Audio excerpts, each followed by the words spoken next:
You made it. This is the last week of class. Just one more discussion and one last reflection paper to bring it all home. In 1802, at the very beginning of the 19th century, the president of Bowdoin College, Joseph McKean, gave a speech at the opening chapel of the college's very first year of instruction. Bowdoin College would go on in future years to produce graduates like poet Henry Wadsworth Longfellow, U.S. President Franklin Pierce, and the Union hero of Little Round Top at the Battle of Gettysburg, Joshua Lawrence Chamberlain. As the first day of classes began at this little liberal arts college, President McKean cast a vision for the school. He said that literary institutions are founded and endowed for the common good, and not for the private advantage of those who resort to them for education.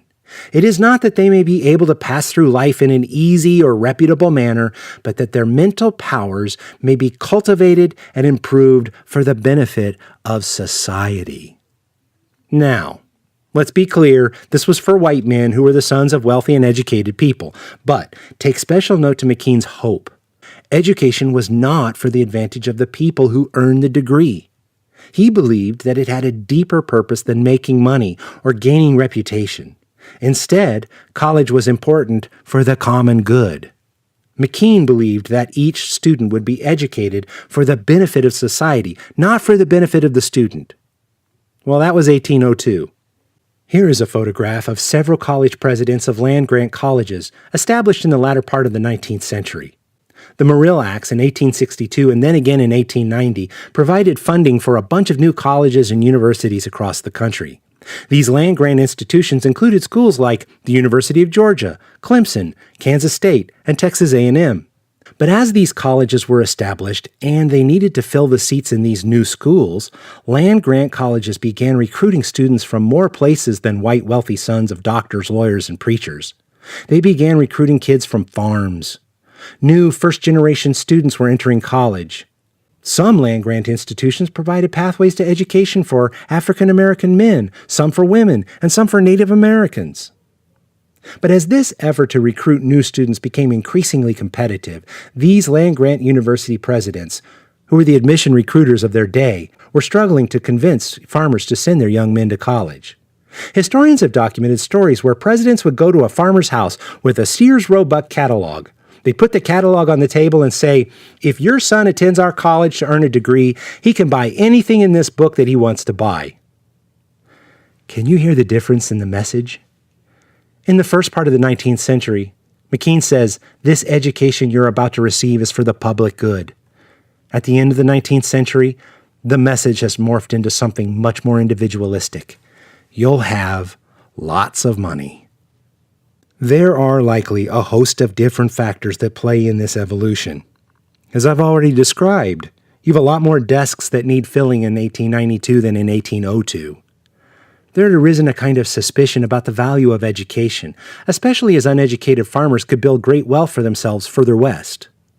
The Civil War itself had a significant impact upon the ways that people viewed their fellow man. We'd spent the better part of 4 years killing our fellow man. And as railroads and transportation increased, people were not stuck living with their neighbors anymore. They were free to seek their own fortunes with less concern about how their decisions affected their neighbors. Look at these data for miles of railway track. In 1850, there were a total of around 9,000 miles of railway track in the country. In 1850, to get from Missouri to the West Coast would take months of hard travel, but by the time that the 19th century came to a close, one could go from coast to coast in a matter of days. These and other factors likely resulted in a different discussion at the close of the 19th century about the purposes of education. Who cares? Why does this shift from education is for the public good to education is for your personal benefit matter? What does it have to do with the school that you've selected to enroll in?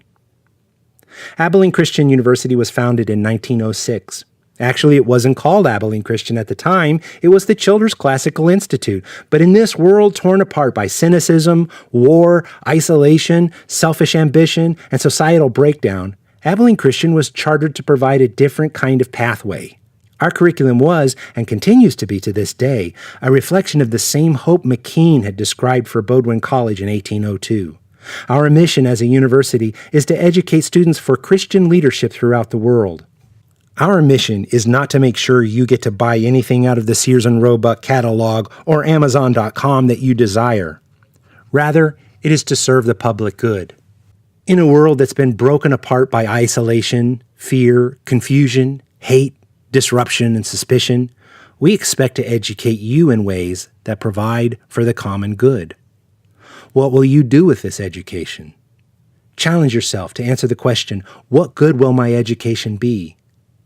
Who shall benefit from the time you spend in these classes? In short, how are you going to change the world? I want to congratulate you on finishing this course, and I want to ask that God will bless you as you think about ways to be a blessing. I ask that the Lord bless you and keep you and make his face to shine upon you and be gracious unto you, that the Lord may lift his countenance upon you and give you peace, and that you may in turn be women and men of his service, a light to the nations, and participants in his eternal purpose.